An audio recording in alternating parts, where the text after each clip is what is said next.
ప్రధానమంత్రి నరేంద్ర మోదీ తమిళనాడు కన్యాకుమారిలోని స్వామి వివేకానంద శిలాస్మారకం వద్ద ధ్యానం ప్రారంభించారు.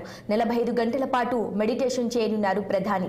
గురువారం సాయంత్రం 6:45 సమయంలో మోదీ ధ్యానం ప్రారంభించారు. ధ్యానం సమయంలో మోదీ కేవలం ద్రవాహారాన్ని మాత్రమే స్వీకరిస్తారని సంబంధిత వర్గాలు తెలిపాయి. కొబ్బరి నీళ్లు, ద్రాక్షరసం మోదీకి అందుబాటులో ఉంటాయి. ధ్యానం సమయంలో మోదీ మౌనంగా ఉంటారని తెలిపారు. కాషాయ దుస్తులు ధరించి ధ్యానంలో కూర్చున్న ప్రధాని మోదీ ఫోటోలు నెట్టింట వైరల్ అవుతున్నాయి.